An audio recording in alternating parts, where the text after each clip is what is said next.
के लिए आप सभी दर्शकों का शुक्रिया।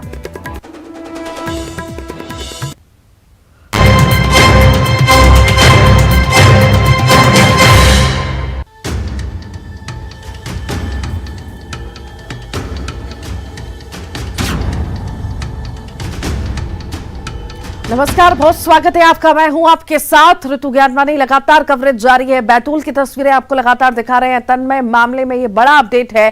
तन्मय का रिस्पांस नहीं मिल रहा है। प्रशासनिक अमले में खलबली मची है। बोरवेल में भरा है ठंडा पानी। सुरंग खुदाई का काम भी तेजी से जारी है। इस वक्त की बड़ी खबर आपको बता रखे हैं। तन्मय को बचाना है। तन्मय बोरवेल में गिरा हुआ है, पर उसका रिस्पांस अब नहीं मिल पा रहा है और प्रशासन की टीम भी अब प्रशासन अमले में जो है खलबली आ गई है। बोरवेल में ठंडा पानी भरा हुआ है, जिस वजह से रिस्पांस बच्चा हो सकता है नहीं कर रहा हो। सुरंग खुदाई का काम भी लगातार जारी है।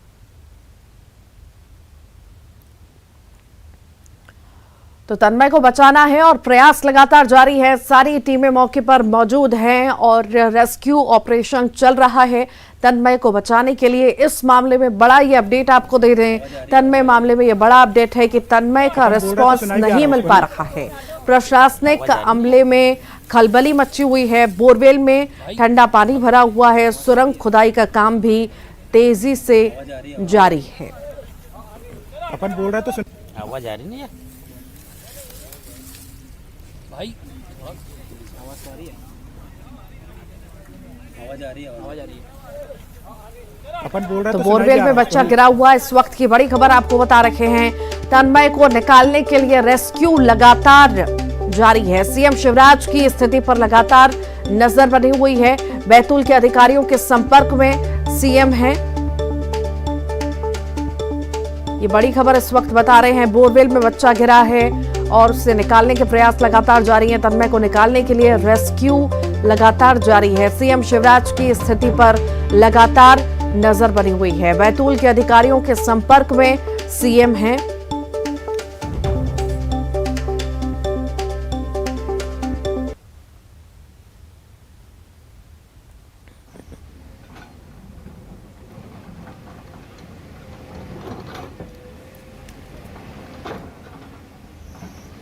ये तस्वीरें आपको दिखा रहे हैं। बैतूल की तस्वीरें इस वक्त आपको दिखा रहे हैं, जहां पर मासूम बोरवेल में गिर गया है। उसे निकालने का प्रयास लगातार जारी है और रेस्क्यू टीम लगी हुई है।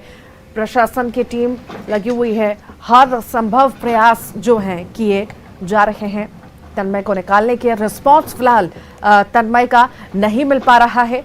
तन्मय को बचाने के हर संभव प्रयास किए जा रहे हैं। बता दें आपको, शाम लगभग 5 बजे बच्चा बोरवेल में गिरा। खेलते खेलते बोरवेल में जा गिरा और उसी के बाद से जो है कुछ ही देर बाद से रेस्क्यू ऑपरेशन शुरू किया गया।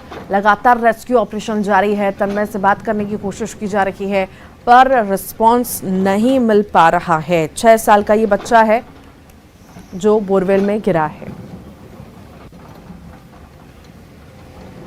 और इसी पर ज्यादा जानकारी के लिए ऋषु नायडू हमारे साथ जुड़ गए हैं। ऋषु, बच्चा रिस्पांस नहीं कर रहा है, क्या ज्यादा जानकारी मिल पा रही है?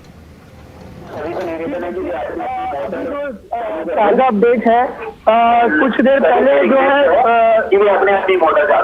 कुछ देर पहले जो है कैमरे में जिस तरह से रिस्पांस देखा जा रहा था का, उस तरह का रिस्पांस फिलहाल अभी नहीं देखने में आ रहा है, जिसके कारण चिंता बढ़ती जा रही है प्रशासन की भी। दरअसल क्या जो बोरवेल है उसमें काफी ज्यादा ठंडक है और पानी का रिसाव भी हो रहा है, जिस कारण जो है हाइपोथर्मिया होने की आशंका है तन्मय को। फिलहाल जो रिस्पांस है उसका काफी कम है, बिल्कुल भी नहीं दिखाई दे रहा है, लेकिन अभी उम्मीद बिल्कुल भी नहीं छोड़ी जा सकती है।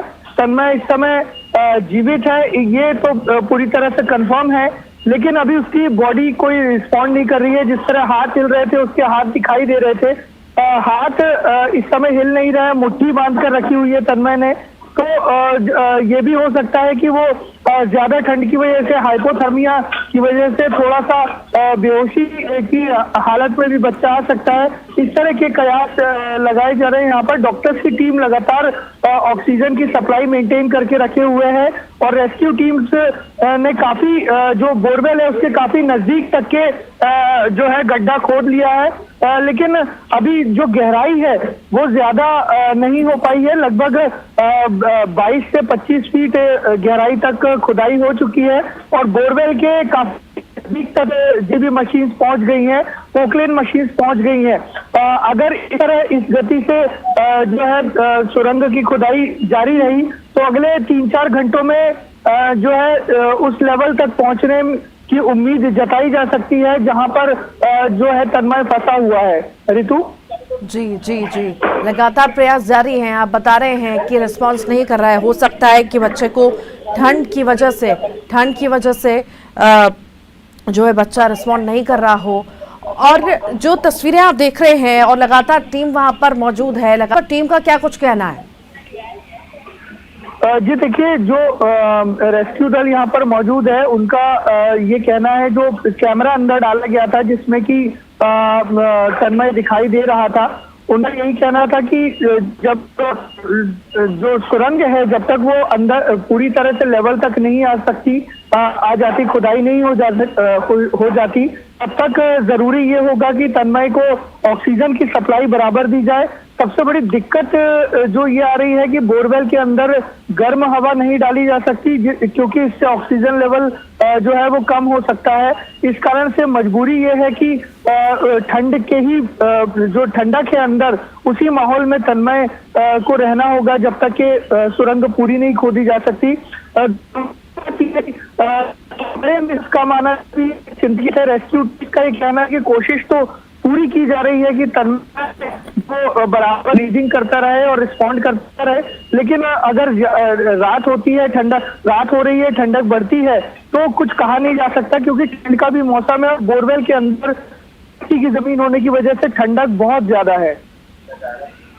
जो टीम नजर बनाए हुए है, कैमरा से नजर बनाए हुए है, ऑक्सीजन पहुंचा रखी है, वो टीम का क्या कहना है कि आखिर कैसे बच्चे को होश में लाया जा सकता है, कैसे बच्चा रिस्पॉन्ड कर सकता है? देखिए, जो बोरवेल है उसमें जगह बहुत ही कम होती है और जो यहाँ से जो सतह पर जो लोग रेस्क्यू टीम्स मौजूद हैं वो मैसेज पहुंचा सकते हैं और ये तन्मय पर निर्भर करता है कि यदि वो थोड़ा सा कॉन्शियस होता है और रिस्पॉन्ड करता है तो अच्छी बात है, लेकिन उसे वो रिस्पॉन्ड कर सके और उस तक इस तरह का कोई मैसेज पहुंचाना, फिलहाल तो बस यही है कि तन्मय अगर पूरी तरह कॉन्शियस रहेगा तभी वो रिस्पॉन्ड करेगा और अगर कोई हल्की होशी आती है उसको या ठंड की वजह से उसका स्वास्थ्य खराब होता है तो वो रिस्पॉन्ड नहीं पाएगा। उम्मीद यही की जा रही है कि तन्मय रिस्पॉन्ड रहे तो यहाँ हौसला भी बड़ा रहेगा रेस्क्यू टीम का और जल्दी तेजी लाई जाएगी रेस्क्यू ऑपरेशन में। रेस्क्यू टनल बनाने का काम लगातार किया जा रहा है, आखिर उसमें और कितना समय लग सकता है, खुदाई में कितना और समय लग सकता है? देखिए, जब टनल की खुदाई यहाँ पर शुरू की गई थी तब ऊपर सतह पर तो काफी नर्म जो थी सतह थी, काली मिट्टी की जमीन है, खेत होने की वजह से ऊपरी सतह तो जल्दी खोदी गई, लेकिन अब नीचे जो है चट्टाने भी आ रही है और जेसीबी मशीन्स को, पोकलेन मशीन्स को काफी दिक्कतें हो रही है खुदाई करने में।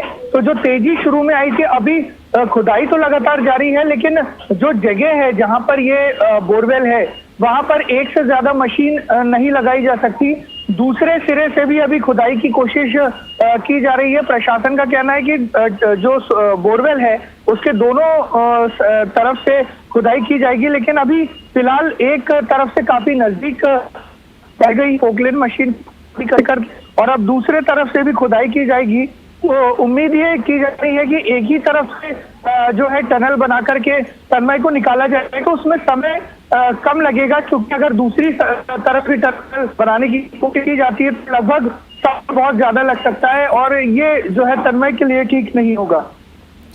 एसडीआरएफ की टीम तो वहां पर पहुंच चुकी है, जैसा कि आप बता रहे हैं, होशंगाबाद से टीम पहुंची है, लगातार प्रयास किए जा रहे हैं। एनडीआरएफ की भी टीम क्या पहुंचेगी और अगर और मदद की आवश्यकता पड़ती है तो क्या कुछ मौजूदा वहां पर जो हालात हैं, वहां पर कलेक्टर, एसपी सब मौजूद हैं, उनका क्या कहना है कि और किन की मदद ली जा सकती है?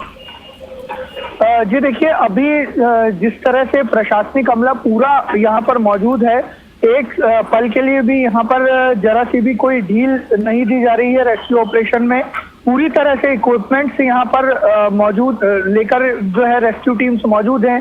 कोशिश सबकी यही है कि जल्द से जल्द जो है सुरंग बनाई जा सके, टनल बनाई जा सके। प्रशासनिक अमला यहाँ पर कोशिश कर रहा है कि जो एक्सपर्ट से लगातार सलाह ली जा रही है। बैतूल के जो कलेक्टर हैं, एसपी हैं और जो अधिकारी हैं लगातार आपस में चर्चा कर रहे हैं और एक्सपर्ट की सलाह लेने की भी पूरी कोशिश यहाँ पर की जा रही है। लेकिन फाइनली जो ग्राउंड स्टाफ है यहाँ पर जो मौजूद है, रेस्क्यू टीम, वही उन्हीं के प्रयास जो है वो आगे काम आ सकेंगे। और उनकी ये कोशिश है कि जो भी काम किया जाए बहुत ही एहतियात से किया जाए, क्योंकि एक बोरवेल के अंदर से बच्चे को निकालना सीधे सीधे तो पॉसिबल नहीं होता कि से खींच कर निकाल लिया जाए, काफी रिस्क होता है। पहले इससे था, लेकिन अभी प्रशासनिक सूत्रों से जानकारी मिल रही है कि का भी प्रयोग किया जाएगा, लेकिन कैसे और कब ये अब कुछ ही देर में अपडेट होगा। जी, लंबा वक्त बीत चुका है, चूंकि 4.5 घंटे हो चुके हैं। अब बच्चे को क्या अभी तक कुछ खिलाने के लिए पहुंचाया गया था क्या? जब वो रिस्पॉन्ड कर रहा था उसे कुछ खिलाया गया, पानी पिलाया गया हो? जी देखिए, बच्चे के मुंह तक के जो है वो कैमरा नहीं पहुंच पाया है, इसलिए अभी उसे खिलाने पिलाने की कोई व्यवस्था नहीं हो पाई है। क्योंकि जो बोरवेल है उसमें अगर कोई ज्यादा चीजें अंदर उधर डाली जाती है इक्विपमेंट्स के जरिए, तो मिट्टी झड़ने और उसके चेहरे पर भी काफी ज्यादा मिट्टी झड़ी हुई है। और इस समय कुछ खाने पीने की चीजें भेजना उसके लिए पॉसिबल नहीं है, क्योंकि अभी तक तन्मय के सिर्फ हाथ दिखाई दिए हैं, उसके चेहरे तक कैमरा भी नहीं पहुंच पाया। तो शायद अभी ये पॉसिबल नहीं होगा कि उसके तक पानी या खाने की पहुंच पाए। जब बच्चा रिस्पॉन्ड कर रहा था तब कुछ कह रहा हो बच्चा? जी हाँ, उसकी तन्मय की आवाज एक बार आई थी जिसमें वो ये कह रहा कि मुझे बहुत डर लग रहा है। इसके बाद जो रिस्पांस आया उसके केवल चीखने की आवाजें आई थी, बचाने के लिए आवाजें लगा रहा था वो और लगातार कह रहा था कि डर लग रहा है। लेकिन अभी पिछले 2 बार से जब तक मैसेज पहुंचाया गया तो अभी उसका कोई रिस्पांस आया नहीं है। लेकिन धीरे धीरे हाथ हिलाए थे उसने, लेकिन जिस तरह पहले रिस्पॉन्ड कर रहा था उस तरह अभी रिस्पॉन्ड कर रहा है। ऋषु, चूंकि ऐसे हादसे होते हैं, ऐसी घटनाएं होती है तो कई सारे लोग भी आसपास के इकट्ठा हो जाते हैं। रेस्क्यू ऑपरेशन में कई सारी दिक्कतें आती है, तो वहां पर पर्याप्त इंतजाम प्रशासन की टीम लगी हुई है कि लोगों को भी दूर रख सके और सावधानी भी बरती जा सके, साथ ही साथ रेस्क्यू ऑपरेशन में लेट लतीफी ना हो। देखिए, यहाँ पर जो ग्रामीण है ये काफी सहयोग कर रहे हैं प्रशासन का। अनाउंसमेंट की जा रही है कि जो रेस्क्यू प्लेस है, जहाँ पर बोरवेल है, जहाँ पर इक्विपमेंट्स रखे गए हैं, वहाँ पर भीड़ भाड़ ना लगाई जाए। लेकिन कुछ यहाँ पर व्यवस्था बहुत अव्यवस्थाएं हैं। प्रशासन को पूरा सहयोग कर रहे हैं ग्रामीण, क्योंकि वो खुद चाहते हैं उनके गांव का जो बच्चा है वो सुरक्षित बाहर आ सके तन्मय, इसलिए वो सहयोग कर रहे हैं। ट्रैक्टर ट्रॉलीज उनमें लाकर खड़ी की हुई है मलबा हटाने के लिए। जेसीबी मशीन जहां से भी आ सकती थी वो है। लोग पूरी तरह तैयार खड़े हैं कि उनकी जिस तरह भी मदद ली जा सके वो मदद करने के लिए तैयार है। तो एक तरह से ये हर व्यक्ति चाहता तन्मय व्यवस्थाएं इस समय सुचारू है, प्रशासन को सहयोग कर रहे हैं लोग। टनल खोदने में लंबा वक्त लग रहा है ऋषु, और रेस्क्यू टीम लगातार जुटी हुई है वहां पर। अब चूंकि समय ज्यादा हो चुका है, समय बीत चुका है, तो अंधेरा भी हो गया होगा, काफी ज्यादा परेशानी भी कई ज्यादा हो रही होगी टीम को। तो पर्याप्त जो टीम में लोग होने चाहिए उतने लोग हैं और लाइटिंग की पर्याप्त व्यवस्था है वहां पर? जी हाँ, यहाँ पर लाइट की बहुत ही पर्याप्त व्यवस्थाएं हैं। जो बिजली कनेक्शन है वो यहाँ पर बिल्कुल जो है सीधे डायरेक्ट पोल से कनेक्शंस ले लिए गए हैं। बड़े बड़े हेलोजेंस यहाँ पर हैं और जो रेस्क्यू प्लेस है वहाँ पर पूरे लाइट्स के बंदोबस्त हैं।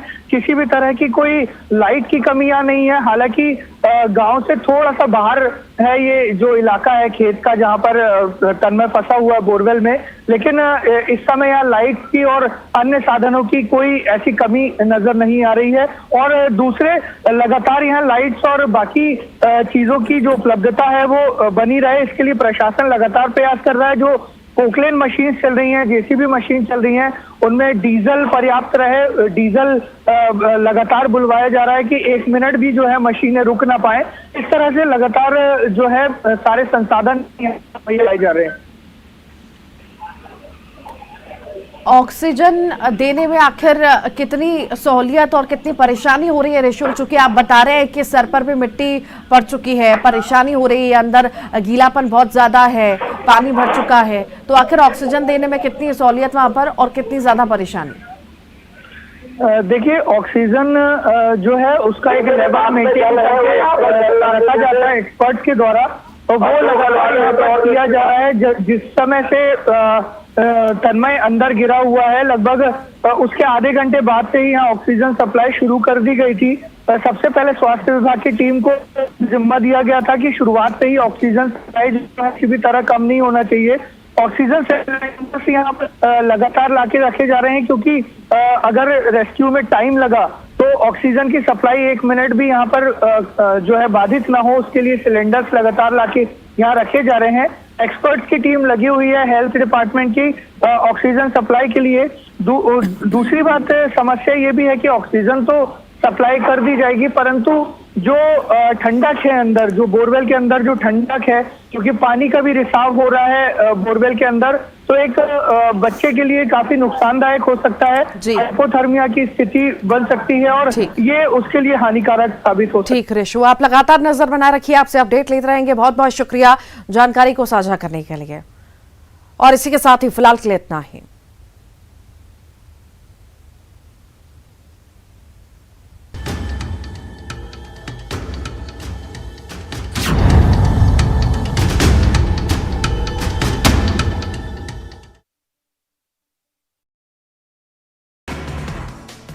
मानव प्रतापपुर उपचुनाव के लिए वोटिंग जारी। आज सुबह 7 बजे से दोपहर 3 बजे तक वोटिंग सुरक्षा